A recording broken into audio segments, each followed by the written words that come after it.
Ήταν η σημερινή νίκη πάρα πολύ σπουδαία για μας. Απέναντι σε μια ομάδα η οποία παλεύει για την κατηγορία με πάρα πολύ μεγάλο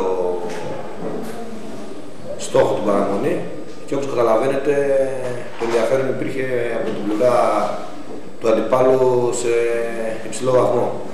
Εμείς είχαμε πάρα πολλές απουσίες σήμερα, απουσίες οι οποίες ήταν πάρα πολύ σημαντικές και αντιμετωπίζοντας και μια ομάδα όπως είναι Καλιθέα με πολύ στόχο μεγάλο, καταλαβαίνετε ότι ήταν πάρα πολύ δύσκολο.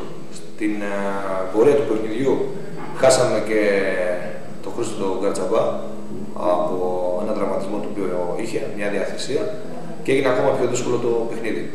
Νομίζω όμως ότι στο πρώτο ημίχρονο, ξεκινώντας το παιχνίδι, θα τα πάρουμε από την αρχή.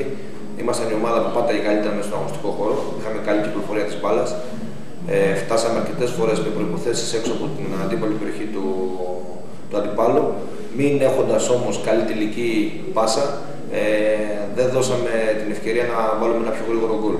Σημειώσαμε ένα φανταστικό γκολ, το Μιχάλη του Φράγκο, ένα γκολ το οποίο είναι για highlights και εκεί πάνω πήραμε μεγαλύτερη αυτοπεποίθηση, πατήσαμε ακόμα μεγαλύτερα. Είχαμε ακόμα 2 ευκαιρίες να τελειώσουμε το παιχνίδι στο πρώτο ημίχρονο, δυστυχώς όμως δεν ήρθε.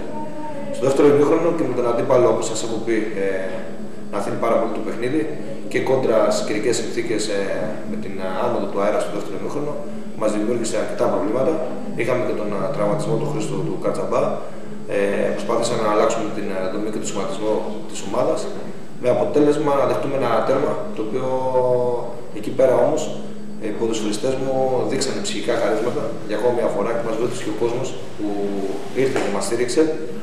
Σημειώσαμε ένα γρήγορο γκολ, δείξαμε στένος στην αντίδραση και νομίζω ότι μέχρι το τέλος του παιχνιδιού θα μπορούσαμε να σημειώσουμε και ένα τρίτο γκολ και με τον Αναστασάκο και με τον Αναστασόπουλο αλλά και με τον Ροβίθη σε κλασικές ευκαιρίες. Να δώσω συγχαρητήρια στους ποδοσφαιριστές μου για ακόμα μια φορά που κάνουν μια εκπληκτική πορεία την ομάδα κόντρα σε όλα. Είχαμε πολλές απουσίες και λέω το κόντρα σε όλα σήμερα απέναντι σε αντιπάλους που καίγονται για τους βαθμούς. Συγχαρητήρια για την αξιοπρέπεια την οποία δείχνουν σε όλα τα παιχνίδια και στο φιλάθλο κόσμο. Και να δώσω και να πω και τα χρόνια πολλά στους 2 εορτάζοντες της ομάδας μας, τον Γιώργο τον Μπουτόπουλο και τον Γιώργο τον Κουρνέζο που σήμερα έκανε τον Μπούτο μέσα στην έδρα. Να το θυμάται, θεωρώ, είναι ένας πάρα πολύ καλός ποδοσφαιριστής, 18χρονος, Σπαρτιάτης, Λάκωνας και νομίζω ότι έχει πολύ μέλλον μπροστά του. Αυτά. Ευχαριστούμε.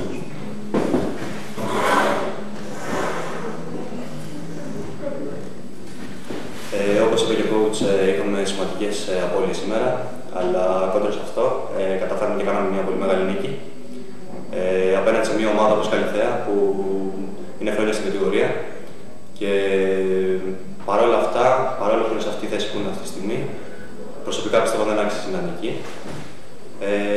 Με καλούς παίχτες, αλλά σήμερα η ομάδα αντέδρασε άψογα.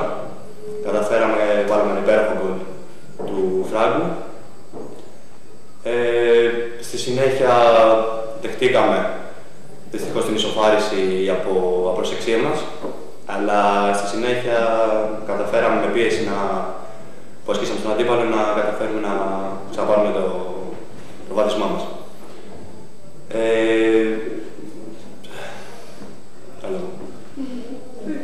Θα ήθελα να μας πεις έτσι την εμπειρία σου από την πρώτη συμμετοχή σου. Ναι, σήμερα που γιορτάζεις κιόλας. Ήταν δεύτερη, απλώς ήταν δώρο του κόμματος σήμερα. Ναι, δεν ξέρω, ναι. Μάλλον έτσι ήταν γιατί είχε 2 επιλογές, αλλά αποφάσισε να βάλει εμένα σήμερα. Αν και είχε τους 2 Γιώργηδες για την τρίτη επιλογή. Τελικά διάλεξε, πιστεύω, έκανα τη δουλειά μου όσο μπορούσα καλύτερα. Με αποτέλεσμα να είναι μια ευκαιρία αυτό για μένα. Και ειδικά σε ένα χρονικό σημείο που άκουσα τον κόσμο να φωνάζει πάμε, πάμε, πάμε. Είναι μια εμπειρία φανταστική. Και είναι συναισθήματά σου όταν έρχεται ο coach και σου λέει φόρα φανέλα, μπαίνεις μέσα. Το περιμένεις πριν την ενέργεια στο αγώνα. Είσαι στη 18η, δεν συνηθίζεται αυτό γιατί καταλαβαίνουμε την κρισιμότητα των παιχνιδιών. Είσαι σήμερα στη 18η. Εντός έδρας παιχνίδι με την Καλιθέα. Φτάνει η στιγμή και σου λέει ο coach, ετοιμάσου, μπαίνεις. Εκεί τι περνάει από το μυαλό σου? Εκεί υπάρχει, επειδή δεν έχω κάνει και πολλές συμμετοχές, εκεί υπάρχει μέσα στο μυαλό μου ένα άγχος γήπεδο, φεύγουν όλα αυτά, δεν υπάρχει άγχος, δεν υπάρχει τίποτα.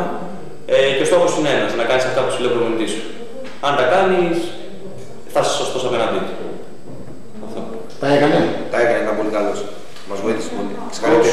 Μια τελευταία ερώτηση. Καθώς φτάνουμε σιγά σιγά στο τέλος της αγωνιστικής χρονιάς και δεδομένου ότι η Σπάρτη δεν έχει κάποιο βαθμολογικό κίνητρο πέρα από αυτό που λέγαμε την προηγούμενη φορά, το να τερματίσει στην 6η θέση. Δεν λέω ότι τα παιχνίδια δεν είναι αδιάφορα, απλά κατά την προσωπική μου άποψη θα υπάρχει περισσότερος χρόνος για νέα παιδιά όπως ο Γιώργος και ο Χάτιας. Σίγουρα θα υπάρχει περισσότερος χρόνος για τα παιδιά. Αυτό όμως το οποίο πρέπει να πω είναι ότι δυστυχώς παίζουμε με ομάδες οι οποίες καίγονται για το αποτέλεσμα και για την άνοδο αλλά και για την παραμονή στην κατηγορία και νομίζω ότι θα πρέπει να δείξουμε και εμείς από την πλευρά μας σεβασμό στο πρωτάθλημα, στη διοργάνωση. Θα χτυπήσουμε όλα τα παιχνίδια μέχρι το τέλος. Τα παιδιά τα οποία είναι να πάρουν τις ευκαιρίες φυσικά και να τις πάρουν. Και νομίζω ότι ο στόχος ο οποίος είπατε στη 6η θέση, νομίζω ότι πλέον αρχίζουμε και γίνεται μια... θα την κατακτήσουμε, διότι πλέον έχουμε ξεφύγει 5 πόντους στον Αγροτικό Αστέρα, πολύ από 7 παιχνίδια. Νομίζω όμως ότι όλα τα παιδιά θα πάρουν ευκαιρίες, και ο Γιώργος και ο Βαγγέλης ο Χάριερης και τα υπόλοιπα παιδιά. Το έχουμε αποδείξει άλλωστε ότι το μικρό ρόστερ το οποίο έχουμε, αλλά η μόνη παράμετρος είναι ότι δεν θέλουμε να δώσουμε δικαιώματα μέχρι το τέλος της χρονιάς να μας πει κανένας το οτιδήποτε.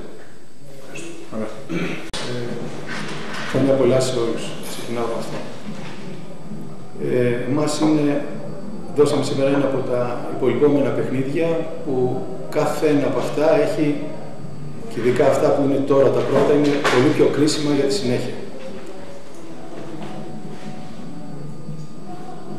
Δεχθήκαμε ένα γκολ στο πρώτο ημίχρονο και ήταν αυτό που μας άξιζε στο πρώτο ημίχρονο, γιατί πραγματικά δημιουργήσαμε πολύ λίγες προϋποθέσεις, γιατί δεν υπήρχε τελική καλή πάσα για να κάνουμε κάποια ευκαιρία, και είχαμε ένα δεύτερο ημίχρονο που πιστεύω ότι ήμασταν πολύ διαφοροποιημένοι σε σχέση με το πρώτο, και τακτικά αλλά και αγωνιστικά.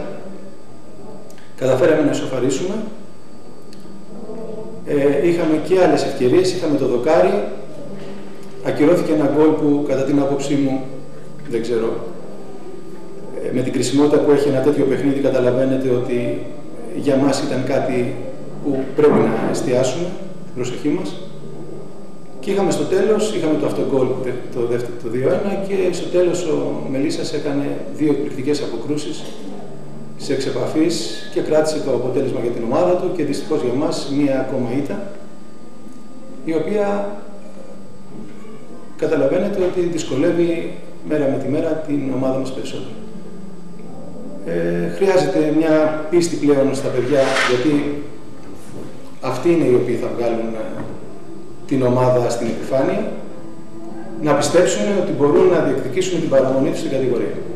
Είναι νεανική ομάδα, αυτό όμως δεν δίνει καμία δικαιολογία πλέον στις αγωνιστικές που έχουν προηγηθεί, να μην έχουν καταλάβει ότι την κρισιμότητα πλέον που έχει κάθε παιχνίδι που περνάει, γιατί οι βαθμοί και τα παιχνίδια είναι συγκεκριμένα. Συγχαρητήρια στη Σπάρτη για την νίκη της, και εμείς πάμε για το επόμενο παιχνίδι τώρα, που είναι ένα επίσης πολύ κρίσιμο παιχνίδι στην κατάσταση. Πραγματικά η ομάδα σας ήταν από τις ομάδες οι οποίες έχουν σταθεί πάρα πολύ καλά μέσα στο γήπεδο της Σπάρτης, γιατί λίγες είναι οι ομάδες που έχουν καταφέρει να κάνουν ευκαιρίες. Πού πιστεύετε ότι σήμερα δεν μπόρεσε η ομάδα, ειδικά στο πρώτο ημίχρονο, να πάρει ένα θετικό αποτέλεσμα, έστω την ισοβαλιά? Κοιτάξτε, το να λέμε πριν από τον αγώνα με λόγια για την χρησιμότητα του αγώνα, ξεκινώ από αυτό, το λένε όλοι. Το θέμα είναι ποιοι το πιστεύουν. Και επειδή πλέον, το είπα και μέσα στο ημίχρονο στα παιδιά, ότι η εμπειρία δικιά μου πια έχει βαρεθεί να ακούει τέτοια λόγια από ποδοσφαιριστές. Οι πράξεις είναι πλέον στο γήπεδο και τα παιχνίδια αυτά της παραμονής ή του πρωταθλητισμού παίζονται με ψυχή. Πέρα από την τακτική, μια σωστή τοποθέτηση που πρέπει να υπάρχει μέσα και μια συμπεριφορά αγωνιστική, χρειάζεται και μια πίστη για το αποτέλεσμα. Αυτό έλειπε από το πρώτο ημίχρονο. Πιστεύω ότι στο δεύτερο ήταν διαφορετικά τα πράγματα. Όμως ήρθαν έτσι οι φάσεις που μας αφήνουν πολύ δυσαρεστημένους σε μια ικανοποιητική προσπάθεια του δεύτερου ημιχρόνου και όπως είπα και τις αρκετές ευκαιρίες που δημιουργήσαμε για να επιτύχουμε τουλάχιστον τις ισοφάσεις.